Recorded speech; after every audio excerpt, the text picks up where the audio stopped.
Ever sit down to finally get your life together and your brain instantly reminds you of the 47 ways you've already failed this week? That's not just stress. That's overwhelm trying to stay in control. And hear me, overwhelm doesn't just happen to you. It starts discipling you. It trains you to run to control instead of running to Christ. So today, we're not spiraling. We're not rebooting your whole life. We're going to just start with one small, faithful step. I'm Wendy, a homeschooling mama of 6. And if you love the Lord and want to steward your home well and still feel like you're always behind, this one's for you.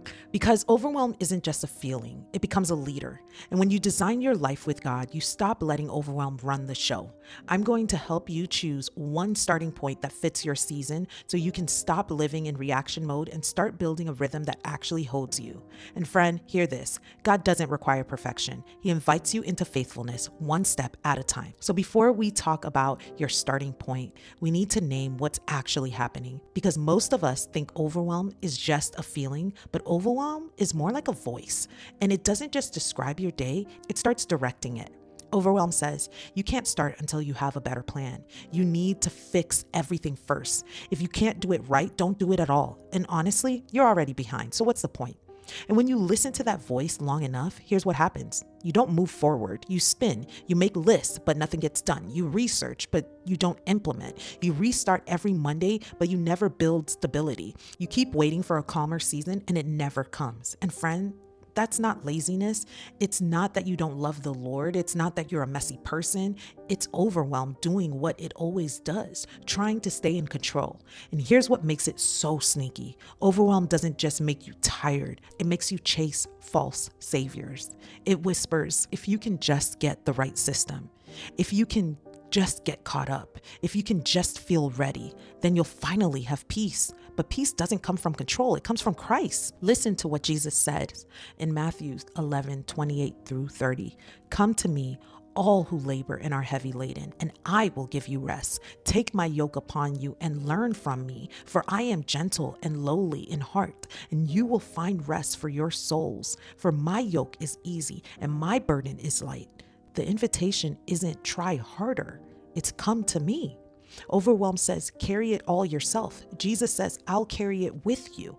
And that changes everything about how we start. I've had seasons where I had all the information. I knew what to do, but everything felt too big to start. I would sit down thinking, okay, today I'm going to get it together. And my brain would instantly say, but the house is a mess. The kids are behind. You forgot that thing. You're failing. And instead of choosing one faithful step, I tried to carry the whole weight of my life in one moment.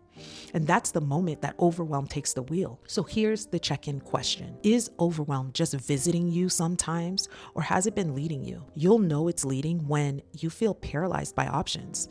You keep starting over instead of continuing. You do a lot of busy work, but nothing feels finished. And no matter what you do, you still feel guilty. And I want to say this gently but clearly. If overwhelm is leading, the solution is not try harder. The solution is a leadership change. Because when God is leading, you can obey with imperfect conditions. But when overwhelm is leading, you demand certainty first. You demand calm first. You demand the perfect plan first. And you stay stuck. Overwhelm says, prove it'll work. Faith says, take the next step. Overwhelm says, carry it all. Jesus says, come to me. Now here's where just start gets misunderstood. So just start is not a productivity command. Just like stop whining and go do the thing. That's not what I meant. Because if you're overwhelmed, you've already tried pushing harder, and pushing harder without peace turns into burnout. So here's the reframe. Just start is surrender plus one next faithful step. And this is where I want to be really clear. This isn't time management. This is worship. Because the real question underneath overwhelm is, who is going to lead your day? Your feeling, your fear, your urgency, or the Lord? So just start is you saying, Lord, I'm not going to wait until I feel ready. I'm not going to wait until everything is calm. I'm not going to wait until my life looks perfect. I'm going to obey with what I have right now. Because overwhelm always tries to push you into one of two traps. Freeze or panic, shut down or try to fix your whole life in one afternoon. Both keep overwhelm in charge. So here's the framework you come back to every time you feel the spiraling start. Number one, return to God. This is where leadership changes. Not a long prayer, not a perfect quiet time, just one real sentence. Lord, you're God and I'm not. Help me be faithful with what you've given me today. Or, Father, I need your strength for the next step. Show me what's mine to do. Because when you return to God first, you're not starting from pressure, you're starting from dependence. The second thing, reduce the swirl. Overwhelm feels like everything is happening at once because it's all trapped in your head. So you take 2 minutes and you get it out. Grab a paper, any paper, and do a quick brain dump. School, laundry, dinner, the phone call, that mess, that kid who needs you, that thing you keep forgetting. Just write it down because once it's on paper, it stops shouting in your mind. And then here's the key.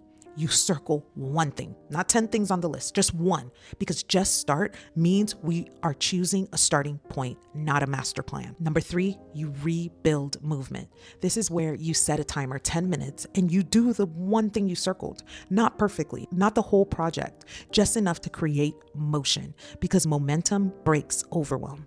Overwhelm says you can't start until you can finish. Faith says I can take one step.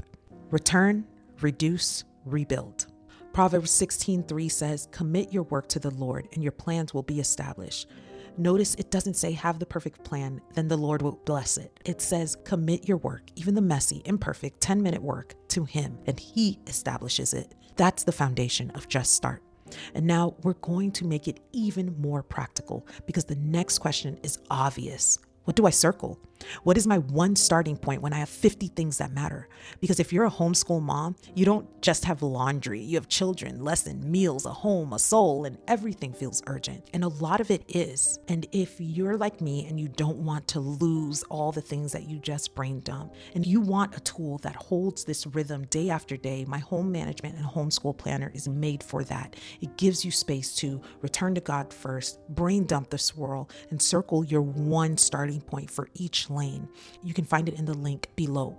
But whether you use my planner or a notebook, the framework is what matters. So let's choose a starting point that fits your season without guilt. Here's the rule. You're not choosing the thing that makes you feel like a good mom. You're choosing the thing that makes obedience possible. That's how you design a life with God. To make it simple, I want you to think in 3 lanes: home, homeschool, and you. You pick one lane for today. Not forever, not as your identity, just for today. If your environment is so loud that you can't think, your starting point might be home. And I don't mean deep cleaning, I mean one small reset that lowers the friction in your day. Sometimes the reason you feel overwhelmed isn't your to-do list, it's your constant visual noise around you. So a faithful home starting point can be one surface, one sink, one load, one 10-minute reset in one room. Not because the house is your God, but because peace is easier to practice when the space isn't screaming at you. Sometimes the lane is homeschool because when school feels unclear, behind, or heavy, it hangs over your whole day like a cloud. So if homeschool is your lane today, here's the rule. Don't try to catch up. Choose one anchor, one subject, one read aloud, one child, one lesson. And friend, if you're in a tender season, postpartum, newborn, sickness, exhaustion, your anchor might simply be one win, because a small win breaks the shame spiral and builds confidence. So if your one win is I sat down with my kids and we read today, or we did one math lesson today, that is a win. Now let's talk about the lane we usually ignore. Sometimes you don't need a better routine. You need a better starting place. Because if you're depleted, overstimulated, and running on fumes, everything feels harder than it is. So sometimes the faithful starting point is you. And I'm not talking about self-indulgence. I'm talking about stewardship. A faithful you starting point might be water, protein, sunlight, one psalm, one honest prayer, 1 minute to breathe before you respond to anybody. Because you cannot design a life with God while neglecting the soul that He gave you. 1 Corinthians 6:19-20 reminds us, do you not know that your body is a temple of the Holy Spirit within you, whom you have from God? You are not your own, for you were bought with a price. So glorify God in your body. Taking care of yourself isn't selfish, it's stewardship, because you can't pour from an empty cup. And God cares about the vessel He's working through. Now, if you're still stuck on what lane to pick, Here's the deciding question. What one thing would make today feel more steady? If the answer is, I need room to feel calmer, then pick home. If the answer is, I need school to stop blooming, then pick homeschool.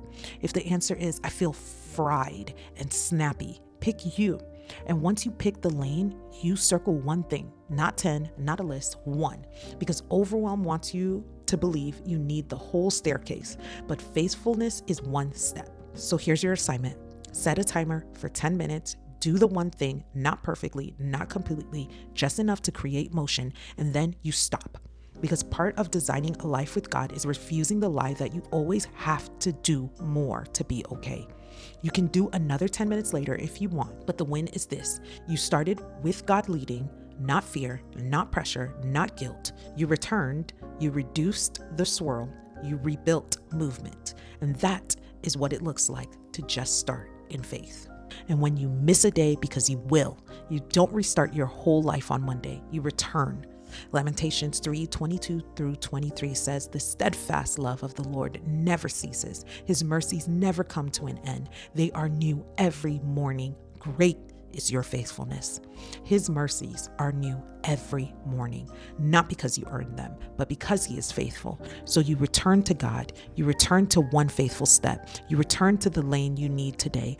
That's how peace gets built in a real home, not by perfect days, but by faithful returns. And the Lord will meet you there. And if you want the tiny habits that supports this rhythm, grab my free workshop, 5 Tiny Habits for a Peaceful Home, even when life feels loud. It's linked in the description. Tell me in the comments, which lane are you choosing today? And I'll see you in the next one.